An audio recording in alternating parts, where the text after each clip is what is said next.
Okay student, तो आज हम बात करेंगे कि किसी भी केमिकल इक्वेशन को बैलेंस कैसे करते हैं, इसकी ज़रूरत क्यों होती है। पिछले वीडियो में हमने इसकी चर्चा की थी। यहाँ पर भी हम थोड़ा बता देते हैं आपको कि डाल्टन ने एक थ्योरी दी थी, एक लॉ दिया था जिसका नाम था कंजर्वेशन ऑफ मास। ठीक है, law of conservation of mass, जिसमें उन्होंने बताया था कि the total mass of any elements on the reactant side is equal to the total mass of that element on the product side. मतलब ये कि इधर आपका होता है प्रोडक्ट और इधर आपका होता है रिएक्टेंट। ठीक है, तो डाल्टन के लॉ ऑफ कंजर्वेशन ऑफ मास के लॉ के अकॉर्डिंग अगर हम बात करें तो यहां पर जो भी एलिमेंट्स होंगे उनका जो मास होगा वो प्रोडक्ट बनने के बाद भी उस एलिमेंट का मास वही रहना चाहिए, यानी मास जो होगा वो सेम रहना चाहिए। क्यों? क्योंकि मास नीदर बी क्रिएटेड और नॉट बी डिस्ट्रॉयड। यही वो लॉ था जिसको डाल्टन ने बताया था। सारे साइंटिस्ट ने इसको एक्सेप्ट किया भी था। तो यहां पर हम बात करने वाले हैं कि किसी भी केमिकल इक्वेशन को हम बैलेंस क्यों करते हैं। तो उसके पीछे का कारण सिर्फ और सिर्फ यही इतना है कि जो मास होता है किसी भी एलिमेंट का वो रिएक्टेंट साइड भी इक्वल होना चाहिए और प्रोडक्ट साइड भी, दोनों का जो वैल्यू होगी वो सेम आनी चाहिए। ठीक है, तो इसको एक एग्जांपल के थ्रू हम बात करते हैं और वहां देखते हैं। तो सबसे पहले हम अपना एक एग्जांपल लेते हैं, कार्बन डाइऑक्साइड। या हम ऐसे बात करते हैं कि कार्बन और ऑक्सीजन ये दोनों मिल करके बनाते हैं कार्बन मोनोऑक्साइड। कार्बन और ऑक्सीजन दोनों मिलकर बनाते हैं कार्बन मोनोऑक्साइड। तो यहां पे अगर हम मास की बात करें तो 1 ग्राम आपका कार्बन है, यहां पे ऑक्सीजन की बात करें तो 2 ग्राम हमारा ऑक्सीजन है। यहां पे अगर हम बात करें तो 1 ग्राम हमारा कार्बन है और 1 ही ग्राम आपका ऑक्सीजन है। तो यहां पे देखिए, अगर टोटल मास की यहां पे हम बात करें, टोटल मास की, तो टोटल मास आ रहा है 3 ग्राम, 2 इसका और 1 इसका मिला के 3 ग्राम हो गया। लेकिन इन दोनों का अगर मैं बात करूं तो 1 + 1 = ओनली 2 ग्राम। तो आप देख सकते हैं रिएक्टेंट साइड का जो मास है और प्रोडक्ट साइड का जो मास है वो इक्वल नहीं है। तो यहां पर law of conservation of mass follow नहीं हो रहा है, इस वजह से हमें इसको बैलेंस करना पड़ेगा। तो हम बैलेंस कैसे करते हैं उस चीज को यहां पे हम सीखने वाले हैं। ठीक है, तो बेटा बैलेंस करने के लिए एक सबसे अच्छा रूल होता है हिट एंड ट्रायल रूल। जो रूल की मैं बात कर रहा हूं उस रूल का नाम है hit and trial rule. Hit and trial rule क्या होता है इसकी चर्चा मैं अभी यहां पे करूंगा, ही साथ थोड़ा सा इंट्रोडक्शन उसका मैं दे देना चाहता हूं। देखिए, हिट एंड ट्रायल रूल का मतलब ये होता है कि सबसे पहले आपको जो बैलेंस करना है ना वो इक्वेशन में मौजूद मेटल को करना है। यहां पे हम लिख सकते हैं steps to balance any chemical equation. तो बेटा सबसे पहला स्टेप जो होगा आपका, स्टेप नंबर 1, वो होगा मेटल को सबसे पहले आपको बैलेंस करना पड़ेगा। यानी रिएक्टेंट साइड भी और प्रोडक्ट साइड भी जो मेटल होगा सबसे पहले आप मेटल बैलेंस करोगे। Then step number 2, non metal को आप बैलेंस करेंगे, नॉन मेटल को आपको बैलेंस करना होगा। उसके बाद स्टेप नंबर 3, ऑक्सीजन को आपको बैलेंस करना पड़ेगा। और स्टेप नंबर 4 होता है आपका हाइड्रोजन का, यानी सबसे लास्ट में आप हाइड्रोजन को बैलेंस करोगे। अब आप यहां बात करोगे कि भाई हाइड्रोजन और ऑक्सीजन दोनों नॉन मेटल है, बिल्कुल नॉन मेटल है, लेकिन ये दोनों बहुत ही ज्यादा स्पेशल रोल प्ले करते हैं हर एक इक्वेशन में, इस वजह से इनको हम लास्ट में बैलेंस करते हैं। ठीक है, स्पेशली ऑक्सीजन को पहले, उसके बाद हाइड्रोजन को।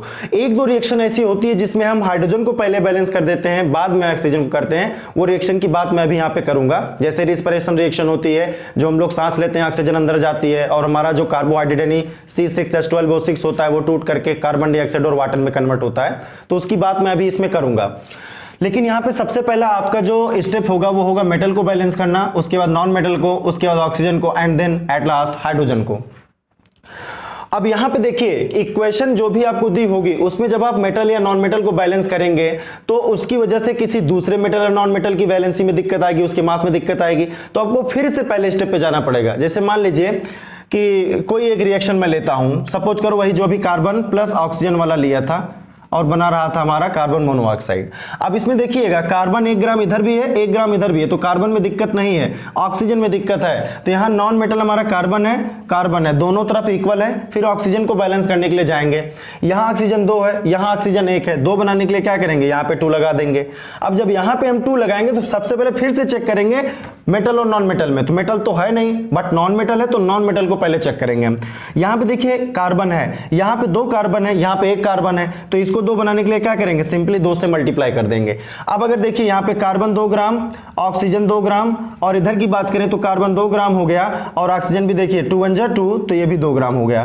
तो total mass on the reactant side of each element is equal to the total mass of product side of each element are equal, so this reaction is balance. Clear है ना? तो मतलब यही है मेरा कि सबसे पहले आप मेटल को सॉल्व करो, मेटल को बैलेंस करो, अगर मेटल नहीं है तो फिर नॉन मेटल पे स्विच करो, नॉन मेटल को बैलेंस करो, देन आफ्टर ऑक्सीजन उसके बाद हाइड्रोजन। तो हम बात करेंगे कुछ एग्जांपल को लेकर के ताकि आपका सारा कॉन्सेप्ट इस पे क्लियर हो जाए। ठीक है, ओके। तो हम अपना पहला एग्जांपल लेते हैं केमिकल इक्वेशन को बैलेंस करने का, और वो हमारा है आयरन को जब हम वाटर में मिलाएंगे। यहां पर हम स्टेट की बात अभी नहीं कर रहे हैं कि आयरन किस स्टेट में, सॉलिड है, लिक्विड है कि गैस है, या H2 हमारा लिक्विड है, सॉलिड है या फिर गैस है। तो यहाँ पे अभी स्टेट की बात नहीं कर रहे हैं, अभी हमारा मेन मकसद यही है कि सबसे पहले हम बैलेंस करना सीखें। तो यहां पर हमारा आयरन और वाटर आपस में रिएक्ट करके फेरस ऑक्साइड और साथ ही साथ फेरिक ऑक्साइड और H2 गैस हमारी निकालते हैं। अब इसको मैं बैलेंस करना है, तो रूल यहां पे मैं लिखता हूं हीट एंड ट्रायल रूल, जो मैंने आपको बताया था, हीट एंड ट्रायल रूल।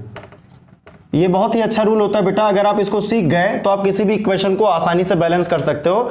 शुरुआत में थोड़ा सा टाइम कंज्यूमिंग है, बट बाद में जब आपकी हैबिचुअल हो जाएगी तो मजा आ जाएगा रिएक्शन को बैलेंस करने में। तो सबसे पहले जो स्टेप था उसको मैं बात कर लेता हूं यहाँ पे। तो स्टेप पहला था आपका मेटल का, कि मेटल आप रिएक्ट सबसे पहले बैलेंस करोगे। स्टेप नंबर 2 था हमारा नॉन मेटल का। स्टेप नंबर 3 हमारा था ऑक्सीजन का, और लास्ट स्टेप आपका था हाइड्रोजन का। मे भी इसमें सब मिल जाए। चलिए बात करते हैं। देखिए सबसे पहले मेटल की बात करेंगे, तो मेटल यहाँ पे आयरन है। अब आप यहाँ पे देखिए तो आयरन जो है वो 1 है, यहाँ पे आयरन जो है वो 3 है। तो इधर 3 है, इधर 1 है, तो इधर हमें 3 बनाना पड़ेगा। तो 3 बनाने के लिए हमें 3 से मल्टीप्लाई करना पड़ेगा। हमने कर दिया, ठीक है। अब यहाँ देखिए इधर भी 3 हो गया, इधर भी 3 है, तो हमारा मेटल सबसे पहला स्टेप क्लियर हो गया कि वो बैलेंस हो गया। दूसरे पे चलते हैं। अब बात आती है दूसरे की नॉन मेटल। क्या कोई नॉन मेटल है? नॉन मेटल है ऑक्सीजन और हाइड्रोजन, बट वो दोनों स्पेशल केस में प्ले कर रहे हैं, तो इस वजह से हमें उसके अलावा कोई और नॉन मेटल ढूंढना होगा। तो हाइड्रोजन और ऑक्सीजन के अलावा कोई और नॉन मेटल नहीं दिख रहा है, तो हाइड्रोजन और ऑक्सीजन में सबसे पहले किसको बैलेंस करेंगे? ऑक्सीजन को। चलिए ऑक्सीजन को बैलेंस करते हैं। इधर ऑक्सीजन 1 है, इधर ऑक्सीजन 4 है। तो इधर ऑक्सीजन जब 4 है तो और इधर 1 है, तो इसको 4 बनाने के लिए मोस्टली 4 से मल्टीप्लाई कर देंगे।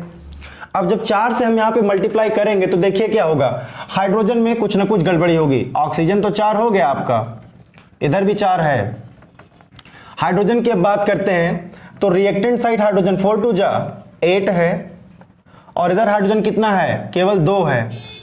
तो 2 को 8 बनाने के लिए क्या करेंगे? सिंपली 4 से मल्टीप्लाई कर देंगे। तो यहां क्या लगा देंगे हम? 4। अब हम एक एक एलिमेंट को रिएक्टेंट साइड और प्रोडक्ट साइड दोनों चेक करते हैं, ठीक है। अब देखिए इधर हमारा रिएक्टेंट साइड में जो जो एलिमेंट्स है एक तरफ आप लिख लो, आयरन है, हाइड्रोजन है और ऑक्सीजन है। आयरन कितना है यहाँ पे? 3 ग्राम हो गया। हाइड्रोजन कितना है? 4 2 जा 8 ग्राम हो गया। ऑक्सीजन कितना है? 4 ग्राम हो गया। ये तो आपका हो गया रिएक्टेंट साइड का। इस सिमिलरली प्रोडक्ट साइड का भी निकाल लेते हैं। आयरन 3 ग्राम, हाइड्रोजन 4 2 जा 8 ग्राम, ऑक्सीजन 4 ग्राम। तो आप देख लीजिए सबका नंबर इक्वल आ रहा है, हर एक एलिमेंट का, चाहे वो रिएक्टेंट साइड का हो चाहे वो प्रोडक्ट साइड का हो, दोनों तरफ जो उसका मास है वो इक्वल है। और जब भी मास इक्वल हो जाता है तो सिंपल सी बात है कि हमारी इक्वेशन भी क्या हो गई? बैलेंस्ड हो गई। तो बैलेंस्ड केमिकल इक्वेशन अगर हम आयरन की और वाटर की लिखें तो हो जाएगा हमारा 3Fe plus 4H2O tends to Fe3O4 plus of 4H2। ये हमारी बैलेंस्ड केमिकल इक्वेशन होगी आयरन और वाटर की। आई होप आपको समझ में आया होगा, ठीक है। इसके बाद हम एक नेक्स्ट एग्जांपल लेते हैं, कॉन्सेप्ट को थोड़ा और बढ़िया बनाते हैं। ओके बेटा, तो हमारा जो नेक्स्ट एग्जांपल है वो है बेरियम क्लोराइड, एल्यूमिनियम सल्फेट को रिएक्ट जब कराएंगे आपस में तो हमारा बनेगा बैरियम सल्फेट और उसके बाद एल्यूमिनियम क्लोराइड। ये हमारा डबल डिस्प्लेसमेंट रिएक्शन है। इसकी बात हम तब करेंगे जब टाइप ऑफ रिएक्शन की हम बात कर रहे होंगे, ठीक है, वहां पर इसको बहुत अच्छे से हम समझेंगे। अब हम बात करते हैं कि इसको बैलेंस कैसे करना है। तो सबसे पहले जो स्टेप है, रूल है, उसको आप जान लीजिए। मैं यहाँ पे बता देता हूं आपको, आपने नोट कर लिया होगा आई होप। सबसे पहले मेटल को देखते हैं। तो मेटल यहाँ पे दो हैं, एक बैरियम है और एक एल्यूमिनियम है। तो किसी एक को पकड़ो आप, पहले उसी को बैलेंस करते हैं, ठीक है। चलिए यहां पे देखिएगा, बैरियम एक है, बैरियम एक है, कोई दिक्कत नहीं, बैरियम इक्वल है। एल्यूमिनियम पे आते हैं, इधर एल्यूमिनियम 2 है, इधर एल्यूमिनियम 1 है। तो 1 को 2 बनाने के लिए सिंपली यहां पे क्या कर देंगे, 2 से मल्टीप्लाई। अब जब 2 से मल्टीप्लाई हमने कर दिया तो एल्यूमिनियम को चेक कर लेंगे पहले। एल्यूमिनियम 2, इधर भी एल्यूमिनियम 2, क्लियर। बैरियम 1, इधर भी बैरियम 1। तो दोनों मेटल हमारे क्या हो गए, बैलेंस हो गए। अब इसके बाद नॉन मेटल की बारी आएगी। नॉन मेटल क्या है यहाँ पे, तो पहले क्लोरीन है, उसके बाद सल्फेट रेडिकल है हमारा, वो भी नॉन मेटल में ही गिना जाएगा। अब देखिए क्लोरीन को बैलेंस करने के लिए, क्लोरीन इधर 2 है और इधर क्लोरीन कितना है, 2 × 3 करेंगे बेटा, तो टोटल हो गया 2 × 3 करने पर 6। अब क्लोरीन तो 6 हो गई। तो क्लोरीन अगर 6 हो गई तो क्लोरीन को 6 बनाने के लिए हम क्या करेंगे, इधर क्लोरीन 2 है तो 6 बनाने के लिए हम इधर 3 से मल्टीप्लाई करेंगे। समझ में आया। अब जब 3 से मल्टीप्लाई कर दिए तो क्लोरीन को एक बार चेक कर लो, तो 3 × 2 = 6 हो गया, इधर 6 है, कोई दिक्कत नहीं। अब फिर से हम पहले स्टेप पे जाएंगे और सबसे पहले हम अपने मेटल को चेक करेंगे। मेटल में अगर हम देखें तो बैरियम है। अब बैरियम कितना हो गया इधर अब 1 के बजाय बैरियम यहां 3 लगने से बैरियम की संख्या कितनी हो गई, 3, ठीक है। बैरियम की संख्या कितनी हो गई, 3। तो अब बैरियम को इधर भी चेक करते हैं, इधर तो भाई 1 ही है। अब इसको 3 बनाने के लिए क्या करेंगे, सिंपली इधर 3 से मल्टीप्लाई कर देंगे तो बैरियम कितना हो गया, 3। इधर भी 3, इधर भी 3, बैरियम इक्वल। एल्यूमिनियम को चेक करो, इधर 2, इधर 2, कोई दिक्कत नहीं है, एल्यूमिनियम हमारा इक्वल है। क्लोरीन पे आते हैं, 3 × 2 = 6, क्लोरीन है 6, 2 × 3 = 6, क्लोरीन है 6, क्लोरीन में भी दिक्कत नहीं है। तो हमने मेटल और नॉन मेटल को इक्वल कर लिया। अब बात आएगी रेडिकल की, और रेडिकल है हमारा सल्फेट बेटा। रेडिकल क्या है, सल्फेट। अब सल्फेट कितना है, देखिए सल्फेट की अगर हम बात करें तो सल्फेट का फार्मूला ही होता है SO4। अब SO4 कितना है, यहां 3 लगा है तो 3 लगने की वजह से SO4 कितना हो गया, 3। और इधर भी बात करें अगर हम SO4 की, तो SO4 इस प्रकार से लिखा गया है, तो यहाँ 1 है और इधर 3 है तो 3 बन जा 3। तो SO4 दोनों साइड हमारा कितना हो गया, 3, इधर भी कितना हो गया, 3। यानी कि सारी चीजें हमारी इक्वल हैं। अब एक बार हम चेक कर लेते हैं यहाँ पे सारी की सारी चीजें, ठीक है।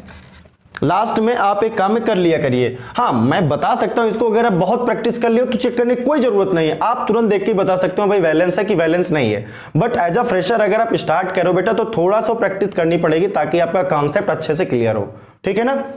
तो देखिए जो जो चीजें हैं, बैरियम है, एल्यूमिनियम है, क्लोरीन है, सल्फर है और ऑक्सीजन है, यही 5 एलिमेंट हमारे हैं, बैरियम, एल्यूमिनियम, क्लोरीन, सल्फर और ऑक्सीजन। ये आपका हो गया रिएक्टेंट साइड। प्रोडक्ट साइड भी लिख लेते हैं, बैरियम, एल्यूमिनियम, क्लोरीन, सल्फर और ऑक्सीजन। बैरियम यहाँ पे कितना था, मैं यहाँ पे कुछ लगाया था, भूल गए, यहाँ 3 लगाया था। बैरियम इधर 3 है, एल्यूमिनियम 2 है, क्लोरीन 3 × 2 = 6 है, सल्फर यहाँ 3 लगने की वजह से सल्फर 3 है और ऑक्सीजन 3 × 4 = 12 है। इधर बात करेंगे बैरियम की, 3 लगने की वजह से बैरियम 3 हो गया। अब सल्फर देखो बेटा, यहां 3 लगा है, यहां 1, तो 3 बन जा 3, तो यस कितना हो गया हमारा, 3। यस कितना हो गया, 3। ऑक्सीजन देखो 3 × 4 = 12, तो ऑक्सीजन 12 हो गया। एल्यूमिनियम यहां 2 लगने की वजह से एल्यूमिनियम 2 है और क्लोरीन 2 × 3 = 6 है। तो आप देख सकते हो कि रिएक्टेंट साइड जितने एलिमेंट थे, जो मास उनका है वही सेम मास प्रोडक्ट साइड भी उनका है। तो यहां पर अगर हम देखें तो इनका जो मास है वो दोनों तरफ इक्वल आ रहा है, तो इसका मतलब है कि ये बैलेंस्ड केमिकल इक्वेशन है। तो मैं यहां एक बार इसका बैलेंस्ड केमिकल इक्वेशन लिख दे रहा हूं। बैरियम क्लोराइड को जब हम एल्यूमिनियम सल्फेट से रिएक्ट कराएंगे तब 3BaCl2 plus of Al2SO4 whole thrice tends to 3BaSO4 plus 2AlCl3। ठीक बेटा, तो ये हमारा बैलेंस केमिकल इक्वेशन है बैरियम क्लोराइड और एल्यूमिनियम सल्फेट का, एल्यूमिनियम सल्फेट का। आई होप फिर से आपका कॉन्सेप्ट थोड़ा सा और बेहतरीन हुआ होगा। अब इसके बाद हम एक और रिएक्शन लेते हैं, ठीक है, और मजेदार रिएक्शन लेते हैं। प्रैक्टिकल इसका मैं आपको नेक्स्ट वीडियो में दिखाऊंगा। बहुत ही ज्यादा एक्साइटेड प्रैक्टिकल होता है, यूट्यूब पे देख करके आप लोग तो काफी खुश होते होंगे। बट क्लासरूम में कैसे करते हैं उसको भी देखेंगे। अब सोडियम को पानी में डालने पर वो ब्लास्ट करता है, I think everybody know about it, और यूट्यूब पे बहुत क्रेजी लोग इसका बनाए भी हैं, डायरेक्ट उठा के पैकेट ही तालाब में नदी में डाल दिए। अब बेटा हमारे लैब में ना तो तालाब होता है और ना ही नदी होती है, तो यहाँ पर हम किस तरह से उसको प्रैक्टिकल करेंगे, ये चीजें हम पढ़ेंगे हमारे ख्याल से नेक्स्ट चैप्टर हमारा है मेटल नॉन मेटल का, उसमें पढ़ेंगे, ठीक है ना।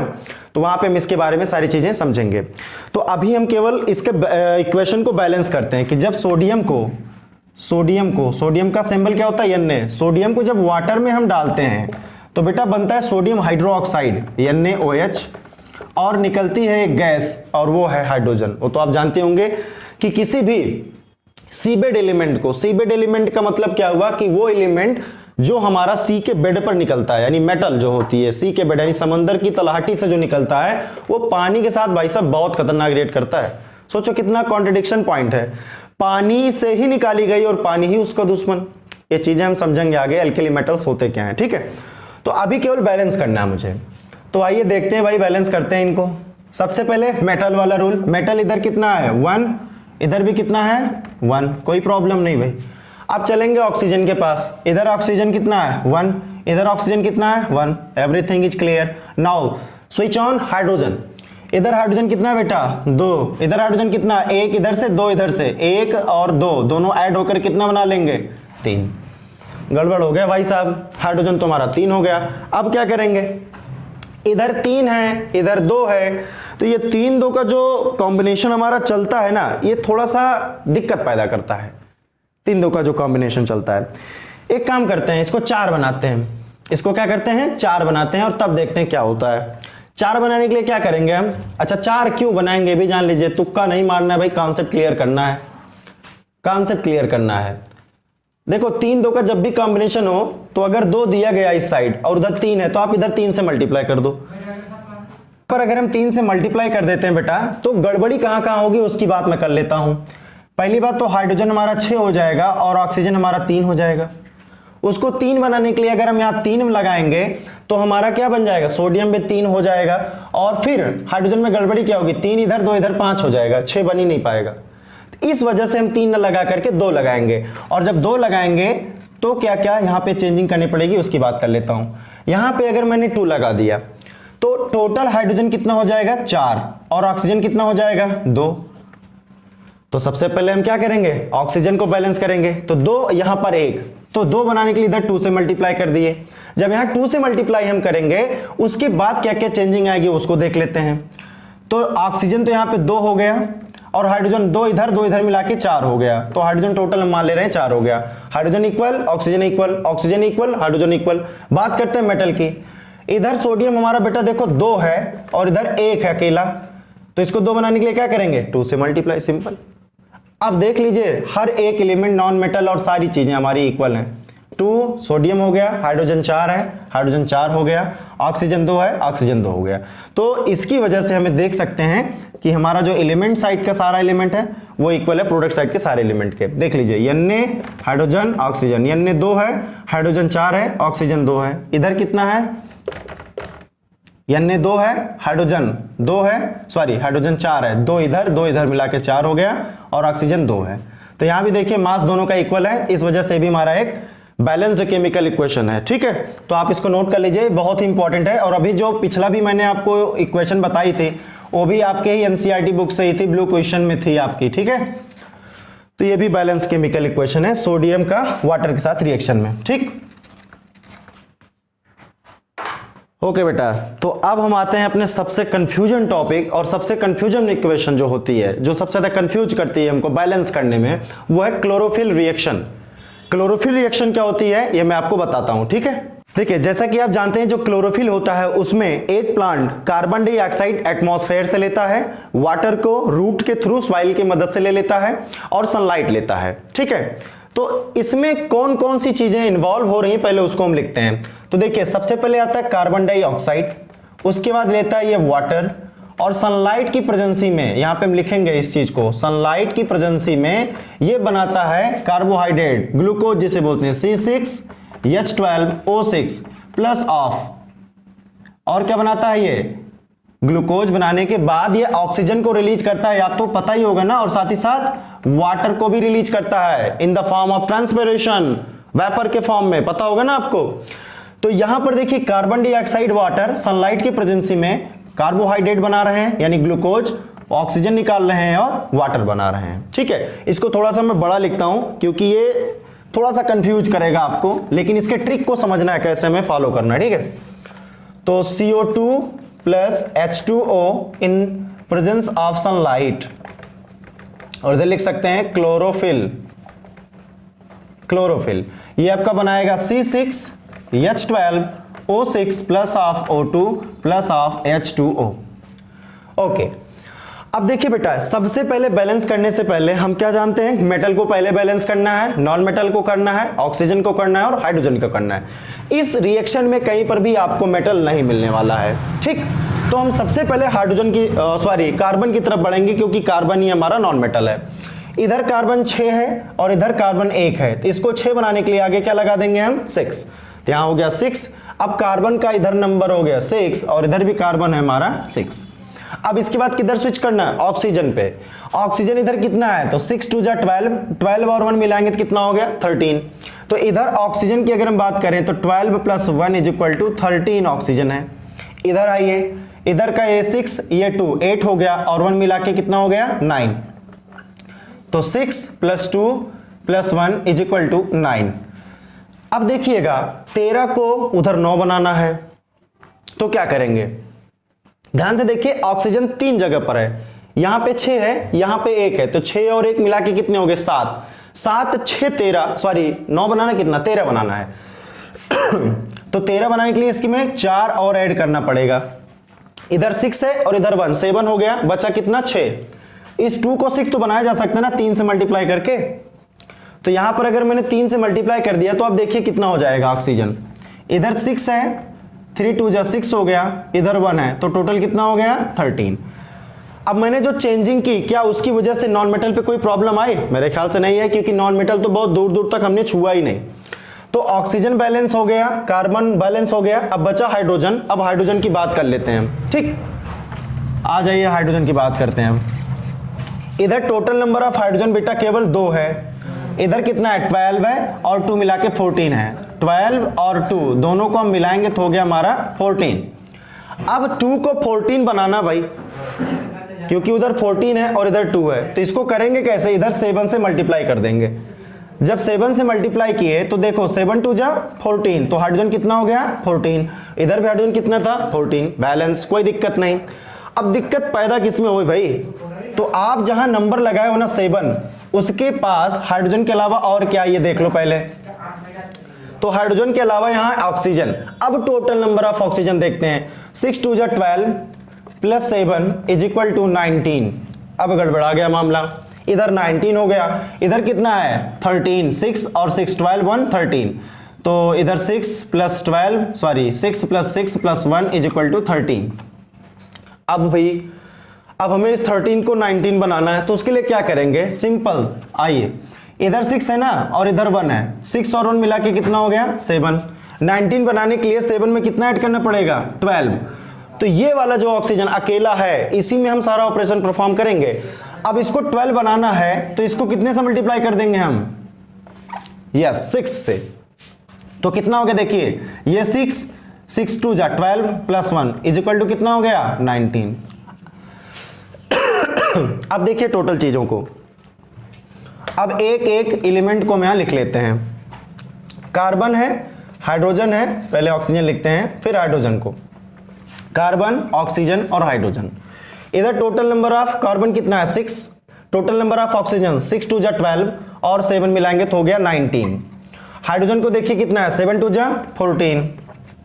इधर आइए, कार्बन कितना है 6, ऑक्सीजन कितना है बेटा 6 इधर 12 इधर 18 और 1 मिला के 19। हाइड्रोजन कितना है 12 इधर का 2 उधर का 14। अब आप देखिए hydrogen 14 hydrogen 14, oxygen 19 oxygen 19, carbon 6 carbon 6। तो दोनों जगह पर हमने क्या देखा कि जो रिएक्टेंट साइड का सारे एलिमेंट का मास है वो प्रोडक्ट साइड में सारे एलिमेंट के मास के बराबर है। तो इसका मतलब क्या हुआ कि ये भी एक बैलेंस्ड केमिकल इक्वेशन है। तो आप इस इक्वेशन को नोट कर सकते हो, ए भी एकदम करेक्ट है। लेकिन आपको बुक में या कहीं और पर इसके अलावा इसकी बैलेंस्ड केमिकल मिलती है। वो क्या मिलती है मैं आपको बताता हूं। देखिए उसमें आप देखते होंगे कि कहीं पर 12 से मल्टीप्लाई करते हैं तो कहीं पर 6 लगा देते हैं। तो ये जो चीजें वो करते हैं वो क्यों करते हैं उसकी बात मैं आपको यहां बताता हूं।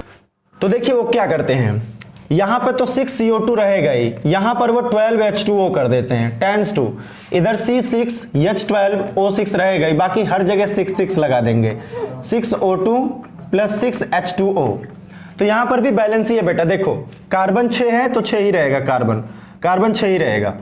ऑक्सीजन की अगर बात करेंगे तो 6 दूना 12 और 12 24 हो गया। आइए इधर देखते हैं, हाइड्रोजन की बात कर लेते हैं। 12 टू जा 24। इधर आइए, कार्बन तो 6 है, ऑक्सीजन कितना हो जाएगा 6 इधर का और 12 इधर का, कितना हो गया 6 और 12 18, 18 और 6 मिलाएंगे तो कितना हो गया 24। और हाइड्रोजन कितना हो जाएगा 6 टू जा 12 और 12 मिला के 24। ए भी बैलेंस है और ओ भी बैलेंस है।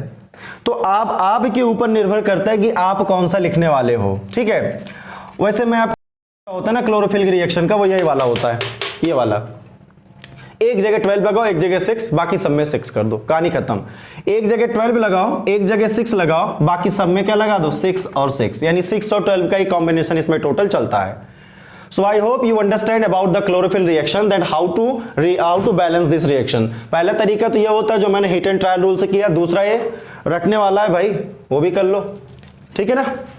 तो अब हम बढ़ते हैं अपने नेक्स्ट रिएक्शन की तरफ, और नेक्स्ट रिएक्शन हमारा इसी पे बेस्ड है।